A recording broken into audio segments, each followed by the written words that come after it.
اقسام کیا کیا ہیں مفتی صاحب سود کی، اگر ہم اس کے اوپر بات کرتے ہیں اور اس کی وضاحت کے لیے لوگوں کو سمجھانے کی کوشش کرتے ہیں؟ اس میں نا بنیادی طور پر دو قسمیں زیادہ معروف ہیں، ایک کو ربا الفضل کہتے ہیں اور ایک ربا نسیہ کہتے ہیں اس کو۔ دونوں میں فرق یہ ہے کہ ایک جنس ہے، مثلا جیسے پیسے ہیں، 100 روپیہ دے کے آپ بعد میں 110 روپیہ لیتے ہیں تو اس کو ربا فضل کہتے ہیں، یعنی جنس ایک ہے اور اس میں آپ کمی بیشی کرتے ہیں تو اس کو ربا الفضل کہتے ہیں، جس کو اسلام نے حرام قرار دیا۔ الذهب بالذهب والفضة بالفضة والبر بالبر، یعنی یہ والبر بالبر، یہ ساری والبر بالبر یہ ساری اقسام، اور والشعير بالشعير والشعير بالشعير والملح بالملح، کہا مثلا بمثل سواء بسواء یدا بید۔ یہ اقسام آپ نے تقریباً اس میں 6 بیان کر دیں، تو یہ تقریباً بیان کی جو کہ زیادہ یہ تھی کہ سونا سونے کے بدلے، یعنی یہ اس وقت کرنسی ہے یا سونا سونے کے بدلے اگر آپ لیں گے تو اس میں ایک تو مثل ایک جیسا ہونا چاہیے، برابر ہونا چاہیے، اور نقد و نقدی ہونا چاہیے۔ یہ 3 شرطیں لگائی ہیں، برابر ہو، ایک جیسا ہو اور نقد و نقدی ہو۔ تو اس میں اگر آپ کوئی چیز ہے، مثال کے طور پر ابھی جو ہمارے بینکوں میں لوگوں کو شوق ہوتا ہے، وہ 10 روپے کے وہ نئے نوٹ لینا چاہتے ہیں، وہ 1000 روپے لیتے ہیں اور اس پر مثلا 1020 روپے دیتے ہیں مثال کے طور پر، تو جو 20 روپے ہیں وہ لینے والا بھی سود لے رہا ہے اور دینے والا بھی سود دے رہا ہے۔ نہیں، وہ اجرت میں نہیں آئے گا؟ اجرت کیسی ہے؟ یا تو حدیث میں آ گیا نا کہ جب جنس ایک ہے تو اس میں کمی بیشی جائز نہیں۔ میں اس کی ایک اور مثال دیتا ہوں، ایک قطع کلامی کے مارا چاہتا ہوں۔ فرض کر لیں ہم یہاں سے مال روڈ پہ جاتے ہیں، ٹھیک ہے، اسٹیٹ بینک کے باہر لوگ اس کا وہ نئے نوٹوں والے کھڑے ہوتے ہیں، آپ ان کو پیسے دیتے ہیں، وہ آپ سے 10 روپے کی جو ایک آپ ان سے لیتے ہیں 1000 روپے، وہ آپ کو کہتے ہیں اگر آپ عید کے دنوں میں جائیں گے یا کسی تہوار کے موقع پر جائیں گے وہ آپ کو 1000 کے بجائے 1100 روپے دیں گے، ٹھیک ہے؟ تو کیا وہ یہ ان کی اجرت ہوگی یا پھر یہ دوسرے زمرے میں آئے گا؟ کیسی اجرت؟ پیارے پیغمبر نے تو بالکل واضح کر دیا کہ جب جنس ایک ہے تو کمی بیشی ہوگی تو سود ہوگی۔ وہ 1000 روپیہ لے رہا ہے نقد، یہ اچھے نوٹ، اور 1100 دے رہا ہے، تو یہ 100 روپیہ حدیث میں آ گیا وعدے، کیونکہ اس وقت کرنسی ایک تو درہم چلتے تھے، دینار چلتے تھے، تو دونوں بیان کیا آپ نے، ذهب بھی اور فضہ بھی، یعنی درہم و دینار دونوں کو بیان کیا۔ اس میں کہا اگر کمی بیشی ہے نا تو پھر سود ہے۔ اب یہ اجرت کیسی، مطلب اس نے کیا بنائے ہیں؟ بنا رہی گورنمنٹ، اس کو سہولت دینی چاہیے ان کے ذمے۔ نقد، اب آج ہم جاتے ہیں ATM سے پیسے لیتے ہیں، وہ نقد وہ اچھے ہوتے ہیں، تو کیا اس کا مطلب ان کی کوئی اضافی پیسے دینے چاہیے؟ نہیں، اسلام نے کہا یہ سود ہے۔ اسی طرح حدیث میں آتا ہے نا، حضرت بلال کے پاس وہ تشریف لائے تو انہوں نے بڑی اچھی کھجوریں، تو فرمایا، اور ایک روایت میں ہے خیبر سے صحابی کھجوریں لے کے آیا، تو آپ نے پوچھا ابا کل تمر خیبر ہاکذا، کیا خیبر کی ساری کھجوریں ایسی ہوتی ہیں؟ انہوں نے کہا نہیں یا رسول اللہ، ہم 2 سا کھجور دے کر اس کے مقابلے میں اچھی 1 سا کھجور لیتے تھے۔ آپ نے اوہ عین الربا، یہ بالکل سود ہے۔ کہ اگر تم اس میں اچھی اور بری کا تقابل کرنا چاہتے ہو تو کھجور کے مقابلے میں درہم لو دو، پھر اس درہم سے تم ادھر سے کھجوریں لے لو، یعنی کھجور با مقابلہ کھجور ہوگا تو سود ہے، اور اگر کھجور کے مقابلے میں درہم اور پھر انہی درہموں سے آپ نے اچھی کھجور لے لی، مقابلے جنس بدل گئی، پھر اس میں کوئی حرج نہیں ہے۔ تو ایک تو یہ ہے ربا الفضل، یعنی اضافی جو اس طرح لیتے ہیں تو اسلام نے اس کو سود قرار دیا۔ دوسرا ہوتا ہے ادھار، وہ اس میں ہوتا ہے کہ چیز بے شک آپ سونا ہی ہے، آپ تجارت کر رہے ہیں تو ادھر سے سونا دے رہے ہیں اور دوسرا کہہ رہا ہے میں آپ کو یہ سونا شام کو دوں گا، ادھار ہے نا، نقد نہیں ہے، تو پھر یہ بھی سود استعمال کیا، چاہے برابر بھی ہو۔ اس میں یدم بیدن فوری نقد و نقدی ہونا لازمی ہے، کیونکہ ایک صحابی نے دوسرے صحابی سے جب درہم دے کے دینار لینا چاہا، مطلب میں اگر آپ سے کوئی چیز لیتا ہوں صبح کے ٹائم میں جی، اور میں اس کی جو معاوضہ ہے وہ آپ کو اس وقت ادا نہیں کرتا، نہیں فرق ہے معاوضے میں، معاوضہ نہیں، معاوضہ خرید و فروخت نہیں ہو رہی، یہ اصل میں وہ خرید و فروخت میں تو ہو سکتا ہے پیسے آپ مجھے کل دے دیں، مہینے بعد دے دیں، وہ ادھار ہے، وہ شکل نہیں ہے۔ جب جنس ایک ہے تو آپ جنس بامقابلہ جنس کا سودا جب کر رہے ہیں تو اس میں اسلام نے کہا ہے کہ یہاں پھر آپ کو ادھار نہیں کر سکتے، آپ فوری آپ کو کرنا چاہیے۔ صحابی نے درہم، یعنی اس کو صرف کہتے ہیں، یعنی منی جس طرح آپ چینج کرتے ہیں، صحابی نے درہم دی اور کہا دینار چینج کرنے کا، جی میرا جو خزانچی وہ غابہ نامی جگہ پہ گیا ہوا ہے، وہ آئے گا تو تمہیں میں دے دوں گا۔ تو پاس کھڑے ہوئے صحابی نے کہا یہ بالکل سود ہے، یہ ابھی تم لے لو گے اور اس کو بعد میں دو گے، یدم یدن نقد و نقدی نہیں ہے تو یہ سود شمار ہوگا۔ اسلام نے اتنا تک تحفظ دیا ہے کہ اگر آپ یہ کر رہے ہیں، وہ جنس ایک ہے یا جنس مختلف ہے تو اس میں نقد و نقدی ہونا شرط ہے، نہیں ہوگا تو یہ پھر ربا نسیہ شمار ہوگا۔ مصعب، اس کا مطلب یہ ہے کہ اگر ہم اپنے بینکنگ کے نظام کو دیکھتے ہیں، اس کو ایک طرف بھی رکھ دیں، وہ بھی ساتھ میں آپ اس کے اوپر بھی اپنے خیالات کا اظہار فرمائیے لیکن اگر ہم مجموعی طور پر دیکھیں تو لوگوں میں تو بنیادی شاید آگاہی یا تعلیم ہی نہیں ہے کہ کس کس چیز سے ہمیں منع فرمایا گیا ہے، اور یہ کون کون سی اقسام ہیں جو آتی ہیں، اور کس کس جگہ پر یہ حد نافذ ہوتی ہے۔ جی بالکل، عوام میں جہالت جو ہے یہ عروج پر ہے، اور ریاست کی ذمہ داری ہے، اور سب علماء کے بھی، تعلیمی اداروں کی بھی ذمہ داری ہے کہ ہم لوگوں کو ایجوکیٹ کریں، اور اس کے ساتھ ساتھ یہ بھی ہے کہ ہمیں ایک مسلمان کا مال ناجائز طریقے سے، باطل کے طریقے سے کھانے سے منع کیا گیا ہے۔ اچھا، میں قطع کلامی کی بات چاہتا ہوں، کھانے سے منع کیا، کالر لے لیں، کالر ہمارے ساتھ۔ السلام علیکم جی، کون صاحب محترمہ کہاں سے ہیں؟ ہاں ان کر دوں جی السلام علیکم۔ جی وعلیکم السلام۔ جی جی فرمائیے محترم، کیا نام ہے آپ کا، کہاں سے بات کر رہے بات کر رہا ہوں لاہور سے۔ ہیں؟ جی جی اچھا، میرا یہ سوال ہے مفتی صاحب سے کہ میں نے نا کسی کو 5 لاکھ روپے دیا ہے، تو وہ مجھے پر منتھ 15,000 20,000 روپے دے رہا ہے، فکس نہیں دے رہا، کیا یہ سود کے زمرے میں آئے گا؟ ٹھیک تو ہے، یہ آپ نے کاروبار کی ٹھیک ہے آپ کو اپنے 5 لاکھ روپے دیا ہے یا لیا ہے، اور وہ 15,000 روپے دے رہا ہے۔ دیکھیں جی، یہ جو فکس پرافٹ ہوتا ہے یہ سود ہی ہوتا ہے، یہ جائز نہیں ہے۔ آپ نے اچھا، وہ کہہ رہے کاروبار کہ فکس نہیں ہے، فکس نہیں ہے تو 15,000 ہر ماہ کیسے آ رہا ہے؟ کبھی 15 کبھی 20، مطلب اس میں تبدیلی آتی رہتی ہے پروفٹ میں۔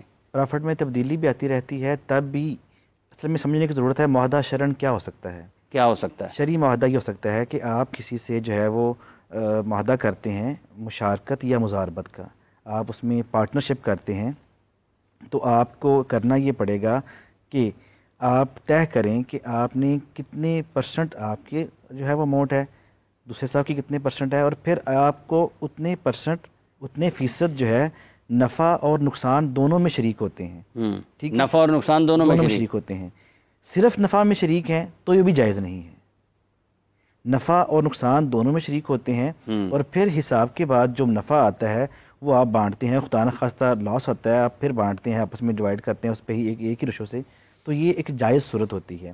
اس کے علاوہ صرف پروفٹ جو ہے وہ جائز نہیں ہے کہ مطلب میں نے آپ نے میرے سے یا میں نے آپ سے، ہم دونوں نے کسی ایک نے پیسے دے دیے، میں نے آپ کے پیسے لے لیے 10 لاکھ روپے، اور میں آپ کو 3,000 روپے ماہانہ دے رہا ہوں، وہ آپ کو ہر مہینے 3 ہے، 5 ہے، 7 ہے، 3 دے رہے ہیں، اگلے ماہ 2.5 دے دیتے ہیں، اس سے اگلے ماہ 2 دے دیتے ہیں، اگلے ماہ 5 دے دیتے ہیں، تو یہ صورت صرف پرافٹ کی صورت میں جائز نہیں ہے۔ جائز نہیں ہے، جائز نہیں۔ اگر نقصان ہوگا تو 10 لاکھ میں سے کٹے جائیں گے۔ جی دونوں صورتیں، آپ معاہدہ ہی جو غیر شرعی ہوگا نا، اگر آپ دونوں معاہدے میں دونوں آپشن نہیں رکھتے، آپ نے نفع و نقصان دونوں کی بنیاد پہ جو ہے وہ پارٹنرشپ کرتے ہیں، اور اس کا فیصد تعین کرتے ہیں کہ اتنے فیصد جو ہے پرافٹ آپ کا، اتنے فیصد میرا ہے، اور اتنے فیصد ہی نقصان آتا ہے تو وہ آپ کا، اتنے فیصد میرا، اسی ریشو سے، تو یہ ایک جائز معاہدہ بنتا ہے، ادروائز جائز نہیں ہے۔ نفع اور نقصان ایک جیسا ہونا چاہیے۔ تھوڑا سی گزارش ہے اس میں کہ جس طرح بھائی نے کہا کہ انہوں نے پیسے دیے ہوئے ہیں اور اسے منافع لے رہے ہیں، تو پہلے تو طے کرنا چاہیے کہ وہ کیفیت کیا مزاربت کی شکل ہے۔ مزاربت میں ہوتا ہے کہ ایک بندے کا پیسہ اور دوسرے کی محنت اور منافع جہاں بھی طے ہو جائے، جیسے بھی ایک کا پیسہ دوسرے کی محنت، اور مشارکت میں ہوتا ہے یعنی دونوں شریک ہیں، پارٹنر ہیں، دونوں میں فرق۔ مزاربت میں یہ بات جب تک طے نہیں ہوتی، مزاربت میں پیسے والے کے پیسے کا نقصان ہوتا ہے اور محنت والے کی محنت کا نقصان ہوتا ہے۔ یعنی ایسا نہیں ہے کہ وہ بندہ جس نے کسی سے مزاربت کی ہے، اللہ نہ کرے 50,000 نقصان ہو گیا تو وہ کہے گا 25,000 میرا گیا اور 25,000 وہ محنت والے کا گیا، نہیں، اس کا 25,000 پھر نقصان نہیں ہوا۔ مثال کے طور 50 منافع تھا تو 25 اس کو ملنا تھا، 25 اس کو ملنا تھا، اب نقصان ہوا تو اس کی محنت بھی گئی اور وہ پیسے، اس کا ڈبل نقصان ہے، یعنی محنت کرنے والے کا۔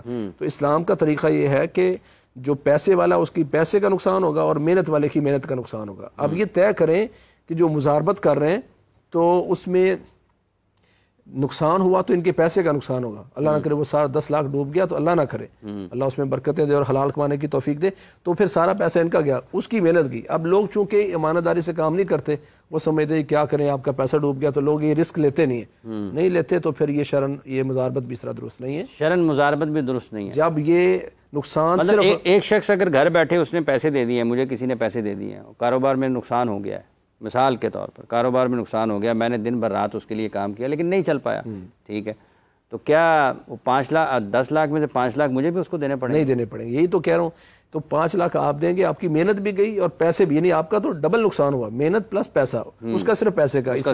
اسلام اس طرح کا نا انصافی کا دین نہیں ہے. انصاف یہ ہے کہ اس بیچارے نے محنت کی تو اس کی محنت جائے گی اور وہ پیسے والے کا پیسہ جائے گا. اگر اس شرط پہ مزاربت ہوتی ہے تو جائز ہے, وگرنہ درست نہیں ہے. ٹھیک ہے. اچھا مفتی صاحب پہلے آپ بتائیں گے, پھر آپ کی رائے لیتے ہیں. یہ جو قسطوں پہ چیزیں ملتی ہیں, پھر اس بارے میں کیا حکم ہے؟ اس میں نا صحیح بات یہ ہے کہ اگرچہ علماء کا بہت زیادہ اختلاف ہے, پر اس میں نا جو ہم ساتھیوں کو تعلیم دیتے ہیں وہ یہی ہے کہ دنیا میں سب سے قیمتی چیز ایمان ہے. اور صحیح مسلم وغیرہ کی حدیث ایک وقت آئے گا, بادروا بالاعمال فتنا كقطع الليل المظلم يصبح الرجل مؤمنا ويمسي كافرا ويمسي مؤمنا ويصبح كافرا يبيع دينه بعرض من الدنيا.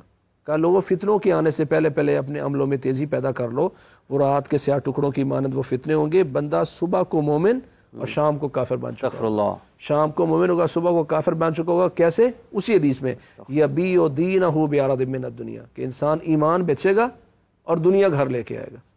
تو ہم کہتے ہیں دنیا کی سب سے قیمتی چیز ہے ایمان. اب یہاں جو حدیث ہے جس کی سند بھی صحیح ہے, شیخ البانی رحمہ اللہ نے اس کو صحیح قرار دیا, فرمایا من باع بیعتین فی بیع فلہ اوکسہما او الربا.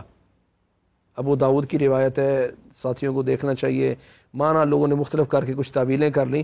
حدیث ہے من باع بیعتین فی بیع, جس نے ایک بیع میں 2 بیع کی, جس نے ایک چیز کی 2 قیمتیں لگائی. کچھ حدیثوں میں اس کے وضاحت بھی ہے کہ کہ 10 نقد اتنے کی اور ادھار اتنے کی, اسی روایتوں میں بھی موجود ہے اس کی وضاحت. فلہ اوکسہما, دونوں میں سے کم قیمت لے گا, اوکس کم قیمت لے گا جائز ہے, او الربا زیادہ لے گا تو سود ہے. یہ حدیث ہے.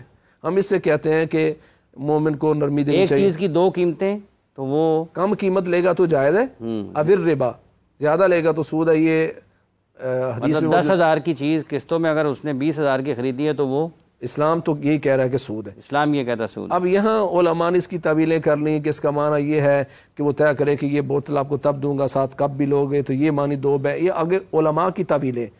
جبکہ حدیث میں آ گیا تو ہم کہتے ہیں بچنا چاہیے اس سے, امت کو ریلیف دینا چاہیے. 10,000 کی چیز قسطوں میں اب 10,000 کی دے دیں. وہ بندہ جو فوت ہوا, اللہ نے پوچھا کیا عمل ہے اس کا, 10,000 کی چیز اگر 10,000 میں دے دیں, 10,000 کی چیز قسطوں میں 10,000 کی دے, یہ جائز ہے, امت کے لیے سہولت ہے. پیارے پیغمبر نے فرمایا وہ بندہ جو فوت ہوا پہلی امتوں میں, تو پوچھا اس کا کیا عمل ہے, کہا جی ایک ہی عمل ہے. کہ وہ کہتا جب کوئی بندہ خوشحال آیا اور بیچارہ پریشان ہے, اس کو مہلت دے دو, اور جو کمزور ہے اس کو معاف کر دو. تو اللہ نے فرمایا میں اس بات کا زیادہ حقدار ہوں کہ اس بندے کو معاف کروں اور اس پر رحمت کروں. یہ دلیل اس بات کی کہ جو پریشان ہیں ان کو اب ریلیف دیں. اللہ آپ کو, نبی کریم صلی اللہ علیہ وسلم کی حدیث ہے اس بارے میں, ادھار کے بارے میں, کہ اگر آپ کے پاس, اگر آپ اس کی پوری قیمت بھی اگر آپ وہ دینے کے قابل نہیں ہیں, اس کے اوپر مشکل وقت ہے, ساری کی سارا قرض اس کو معاف کر دیں. ہاں, تو یہ آپ نے فرمایا کہ وہ اس بندے کو صرف اس لیے بخش دیا گیا کہ وہ لوگوں پر شفقت کرتا تھا, ان کو ریلیف دیتا تھا. یہ صحیح بخاری مسلم کی حدیث ہے. آج امت کا چاہیے کہ ان حالات میں ساتھیوں کو ریلیف دیں. اب یہاں میں یہ کہوں گا کہ اگرچہ لوگوں نے اختلاف کیا, اکثر لوگ اس کو کہتے ہیں کہ قسطوں کی یہ چیزیں جائز ہیں جب طے کر لی جائیں, اور طے کے بعد اضافی نہ لیں, جو طے ہے وہی لیں, وقت پر دیں تب بھی, بعد میں دیں تب بھی.